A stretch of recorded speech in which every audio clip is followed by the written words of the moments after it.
Hello friends, learn basic everything YouTube channel पे आपका बहुत बहुत स्वागत है। कैसे हैं आप सब? मैं आशा करती हूँ कि आप बहुत बढ़िया होंगे और आपकी तैयारी फैंटास्टिक चल रही होगी। तो फ्रेंड्स, जैसा कि सामने दिख रहा है, मैंने इस वीडियो में लाया है संविधान की प्रस्तावना। इससे रिलेटेड जितने भी इंपॉर्टेंट क्वेश्चन बनते हैं मैंने इस वीडियो में लिए हुए हैं।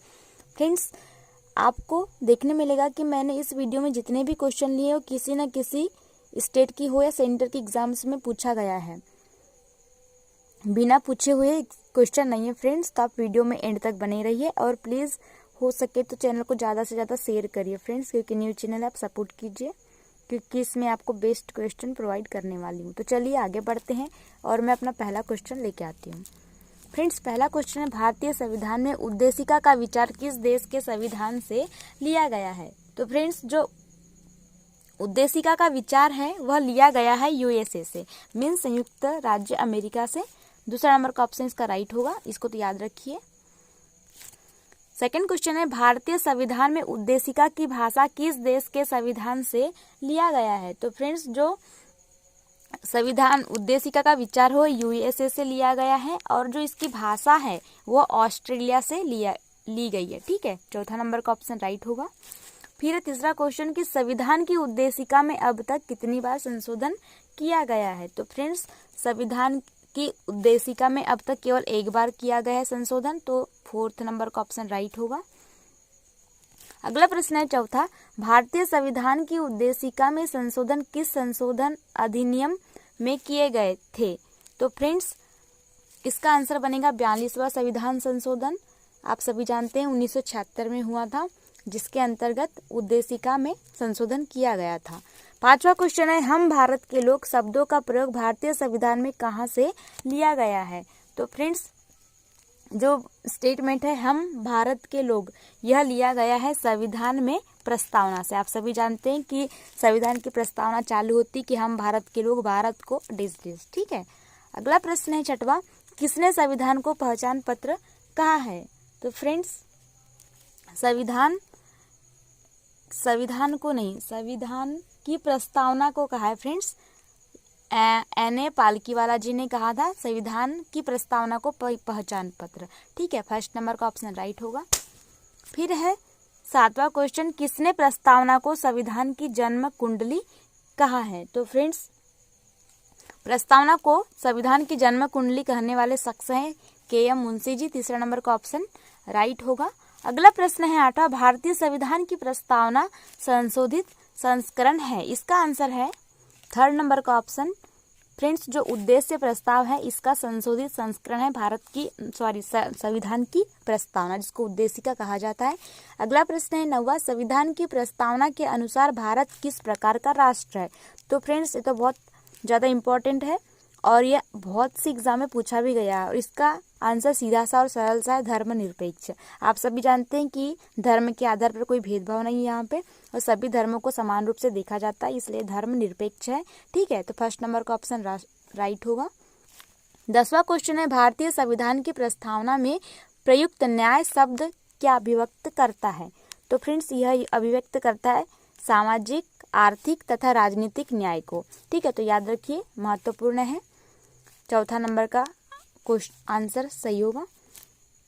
11वां क्वेश्चन है, संविधान की प्रस्तावना में वर्णित हम भारत के लोग क्या अर्थ है? तो फ्रेंड्स, जो संविधान की प्रस्तावना में स्टार्ट होता है कि हम भारत के लोग, इसका अर्थ है संप्रभु शक्ति। ठीक है, दूसरा नंबर का ऑप्शन राइट होगा। 12वां क्वेश्चन है, भारत के संविधान की उद्देशिका में कितनी प्रकार के न्याय की व्यवस्था की गई है? तो फ्रेंड्स, 3 प्रकार के न्याय की व्यवस्था है उद्देशिका में। ठीक है, ये उद्देशिका का मतलब प्रस्तावना ही होता है फ्रेंड्स। ठीक है। 13वां क्वेश्चन है, भारत के संविधान की प्रस्तावना में कितनी प्रकार की स्वतंत्रता का उल्लेख है? तो फ्रेंड्स, ये तो सभी को मालूम होगा कि 5 प्रकार की स्वतंत्रता का उल्लेख है संविधान में। ठीक है।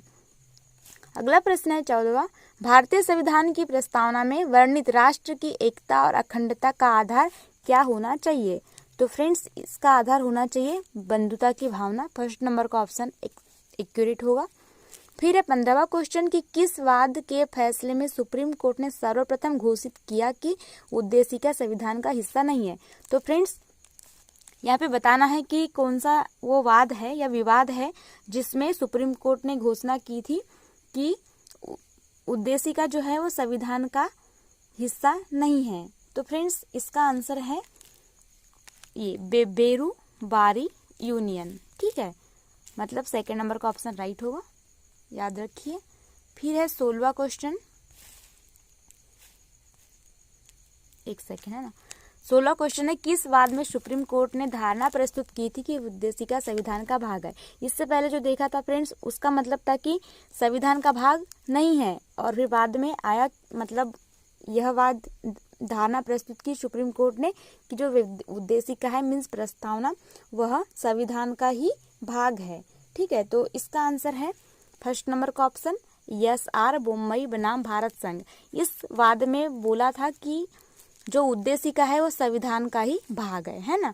फिर 17वां क्वेश्चन है, किस वाद में सुप्रीम कोर्ट ने प्रस्तावना को भारतीय संविधान की मौलिक संरचना का भाग स्वीकार किया था। तो फ्रेंड्स इसको आप एकदम स्टार लगा लीजिए, बहुत ज़्यादा इम्पोर्टेंट है। मौलिक संरचना या मौलिक ढांचा बताया गया था किसको, संविधान की प्रस्तावना को, कि इसमें कोई छेड़छाड़ नहीं की जा सकती क्योंकि यह उसका मौलिक ढांचा है। तो फ्रेंड्स यह किया गया था केशवानंद भारती जो मामला आया था उसमें, ठीक है। तो तीसरा नंबर का ऑप्शन राइट होगा। फिर है 18वां नंबर का क्वेश्चन, भारतीय संविधान की प्रस्तावना किसके उद्देश्य को प्रतिबिंबित करती है। तो फ्रेंड्स जो संविधान की प्रस्तावना है वह संविधान के उद्देश्यों को प्रतिबिंबित करती है, थर्ड नंबर का ऑप्शन राइट होगा। फिर है 19वां क्वेश्चन, इनमें से कौन भारत के संविधान का भाग है किंतु वह अन्य भागों से स्वतंत्र होकर इसका कोई विधिक प्रभाव नहीं है। विधिक मतलब लीगल, ठीक है। तो इसका आंसर भी होगा उद्देशिका, फर्स्ट नंबर का ऑप्शन राइट होगा। तो फ्रेंड्स इस वीडियो में मैंने जितने भी क्वेश्चन लिए वो सिर्फ और सिर्फ संविधान की प्रस्तावना के क्वेश्चन है। आप ये नहीं समझिए कि यह संविधान के क्वेश्चन है, संविधान की प्रस्तावना से जितने क्वेश्चन बन सकते हैं उतने हैं, ओके। 20वां क्वेश्चन है फ्रेंड्स, इससे पहले मैं बताना चाहूँगी कि अगर आप चैनल पे न्यू हैं तो आप प्लीज़ चैनल को सब्सक्राइब करिएगा। ऐसा नहीं करिए कि बस वीडियो देख लिया और सब्सक्राइब नहीं किया, क्योंकि ये जो क्वेश्चन है वो आपके हर एग्ज़ाम के लिए बहुत ज़्यादा महत्वपूर्ण है। तो आप प्लीज़ इस महत्वपूर्ण भूमिका को याद में रखिए और ऐसे ही क्वेश्चन के लिए आप मेरे चैनल को सब्सक्राइब जरूर करिएगा। और आपको लगता है कि वीडियो अच्छी तो लाइक और शेयर जरूर करिए, क्योंकि न्यू चैनल है फ्रेंड्स, आपकी सपोर्ट की बहुत ज़्यादा ज़रूरत है, ठीक है। तो चलो 20वां क्वेश्चन देखते हैं। संविधान की प्रस्तावना का विधिक स्वरूप क्या है। तो इसका आंसर बनेगा फर्स्ट नंबर का ऑप्शन कि यह लागू नहीं किया जा सकता, यह इसका विधिक स्वरूप होगा। तो फ्रेंड्स ये अंतिम क्वेश्चन था, और प्लीज़ मैं फिर से कहना चाहूँगी कि मेरे चैनल को आपकी सपोर्ट की बहुत ज़रूरत है, क्योंकि मेरा न्यू चैनल है फ्रेंड्स, क्योंकि मैं इसमें आपको बेहतर से बेहतर क्वेश्चन प्रोवाइड करूँगी। आप इस यकीन के साथ में मेरे चैनल को प्लीज़ शेयर करिएगा और सपोर्ट करिएगा, ओके। Thank you.